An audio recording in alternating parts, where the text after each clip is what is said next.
और सीधे आपको ले चलेंगे गोहाना, जहां पर इस वक्त प्रधानमंत्री की रैली को संबोधित कर रहे हैं। दलित समाज से हैं। कर्नाटका में दलितों के लिए जो फंड था उसमें भी कांग्रेस ने घोटाला किया। ये वहां की कांग्रेस सरकार ने, वहां के सीएम ने विधानसभा में खुद इस बात को स्वीकार किया है। अब बताइए, जहां भ्रष्टाचार होगा वहां दुनिया का कोई देश, कोई भी निवेश करने वाला, कोई भी कारखाना लगाने वाला हरियाणा की धरती पर आएगा क्या? तो हरियाणा का नुकसान होगा कि नहीं होगा? हरियाणा में निवेश नहीं आएगा तो नौजवानों को नौकरी कैसे मिलेगी? साथियों, कांग्रेस से बड़ी बेईमान और धोखेबाज पार्टी देश में और कोई नहीं है। ये हरियाणा के किसानों के लिए बड़ी बड़ी घोषणाएं करते हैं, लेकिन जहां सत्ता में है, जरा आपके यहां आए तो उनको पूछो, भाई तुम यहां आकर के सारे सपने दिखा रहे हो, कर्नाटका में तुम्हारी सरकार है, वहां तो किसानों को लागू करो नहीं बोल रहे हो। तेलंगाना में तुम्हारी सरकार है, वहां तो लागू करो। ये झूठ बोल रहे हैं, ये आपकी आंख में धूल झोंक रहे हैं।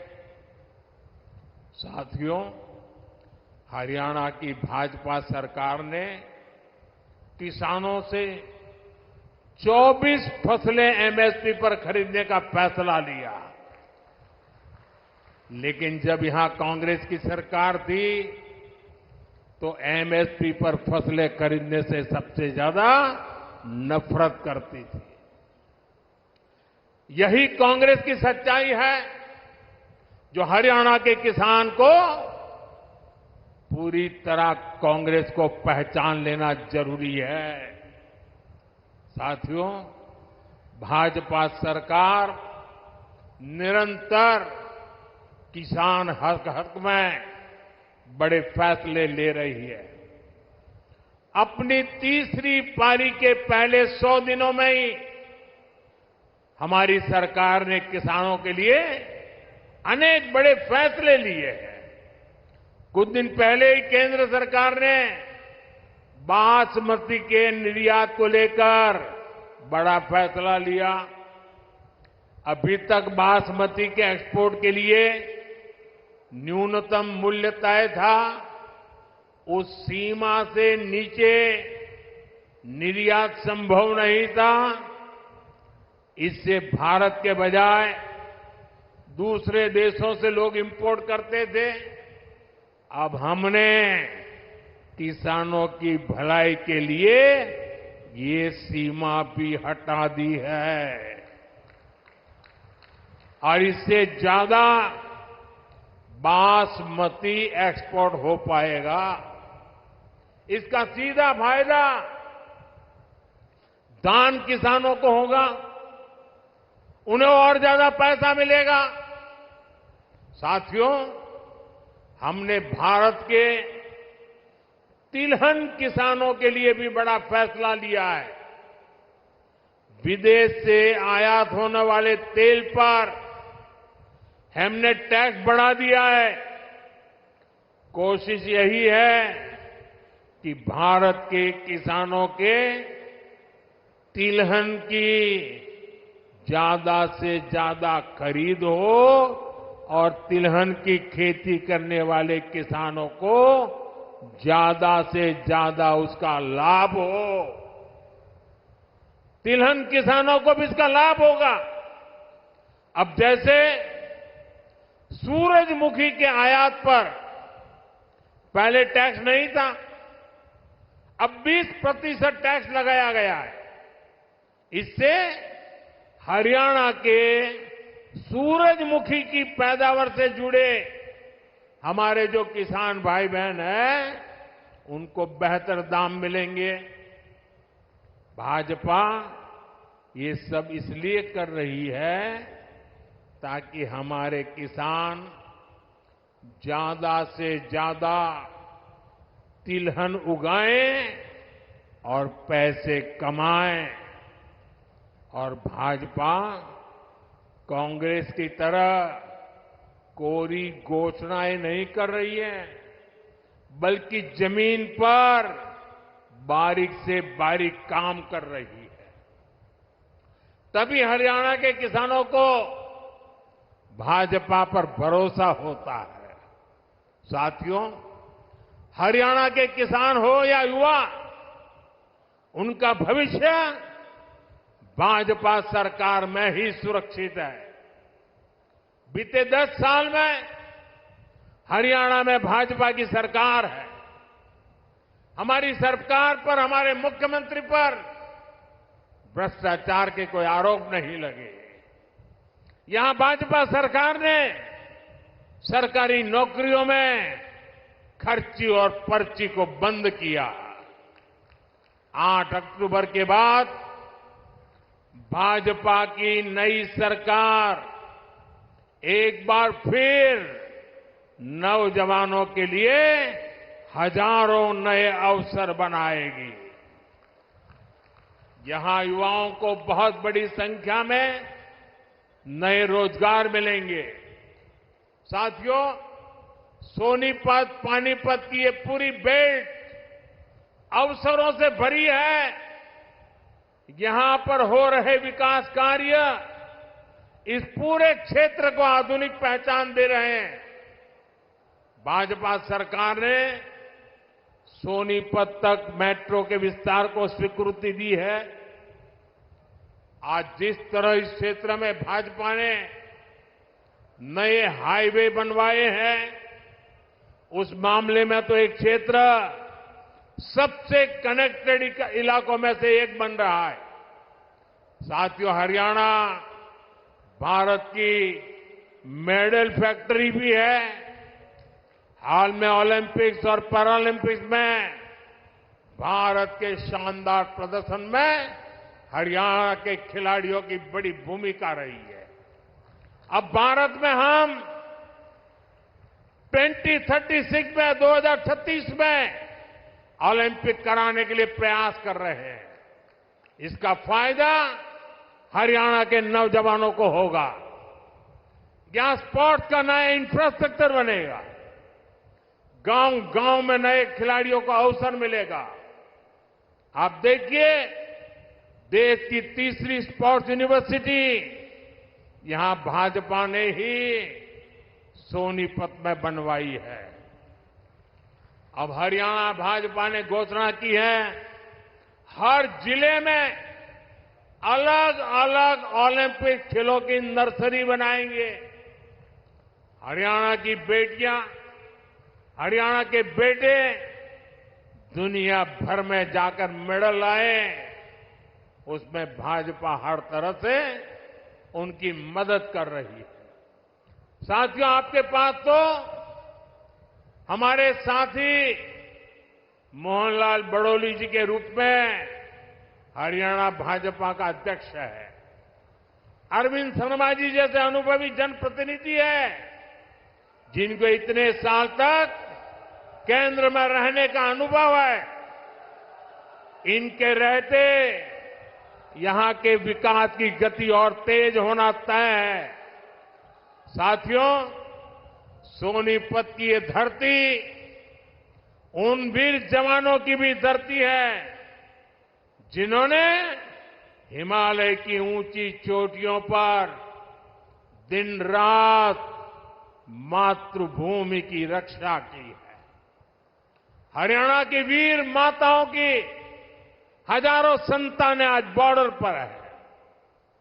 यहां के अनेक संतानें हैं जिन्होंने जम्मू कश्मीर में हालात को सामान्य बनाने में मदद की है।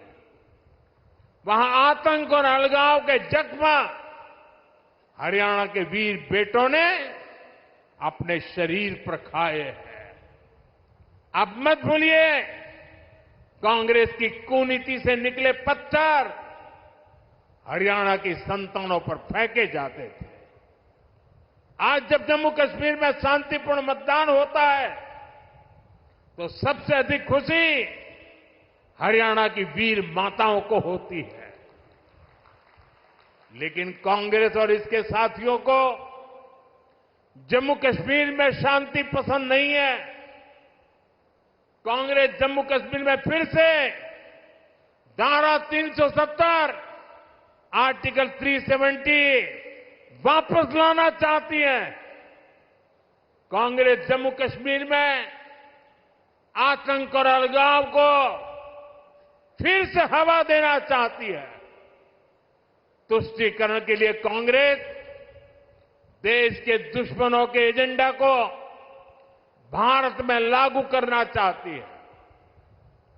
ऐसी कांग्रेस को आप हरियाणा के लोग सबक सिखाएंगे, ये मुझे पूरा भरोसा है। आर्टिकल 370 को वापस लाना उन वीरों की कुर्बानी का अपमान होगा जिन्होंने जम्मू कश्मीर में आतंक के खिलाफ लड़ाई लड़ी है। साथियों, कांग्रेस ने दलितों, पिछड़ों और शोषितों के साथ भी धोखा किया है। आजकल कांग्रेस के भीतर यहां जो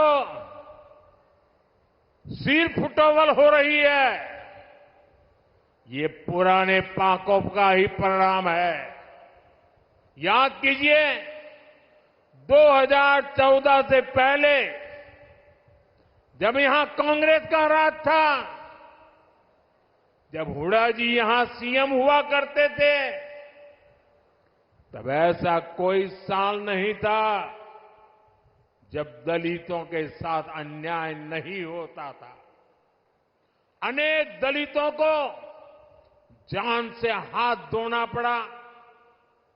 दलित परिवारों की बहू बेटियों पर अत्याचार होते थे। हर कोई जानता था कि दलितों के खिलाफ इस घिनौने खेल को कांग्रेस ही खाद पानी देती है। और जो भी कांग्रेस की दलित विरोधी हरकत के खिलाफ बोलता है, कांग्रेस उसके खिलाफ साजिशें करने लगती है। ये आज हरियाणा का दलित समाज एक बार फिर हरियाणा के अंदर कांग्रेस का जो ड्रामा चल रहा है उसे देख रही है। साथियों, कांग्रेस ने हमेशा ही दलित, ओबीसी और आदिवासियों को भागीदारी से वंचित रखा है। ये तो बाबा साहब आंबेडकर थे जिन्होंने दलितों को आरक्षण दिया, वरना ओबीसी की तरह दलितों को भी अपने हक के लिए कांग्रेस की हार का ही इंतजार करना पड़ता। जब जब कांग्रेस सरकार से दूर रही है, तब तब गरीबों को, एससी, एसटी, ओबीसी को उनका हक मिला है। और जब जब कांग्रेस सरकार में रही है, उसने दलितों, पिछड़ों का हक छीना है। कांग्रेस के शाही परिवार से जो भी प्रधानमंत्री बना, उसने हमेशा आरक्षण का विरोध किया है। आरक्षण का विरोध, आरक्षण से नफरत, ये कांग्रेस के डीएनए में है। इसलिए आज भी हम देखते हैं कांग्रेस के शाही खानदान की चौथी पीढ़ी भी आरक्षण को हटाने की बात कर रही है।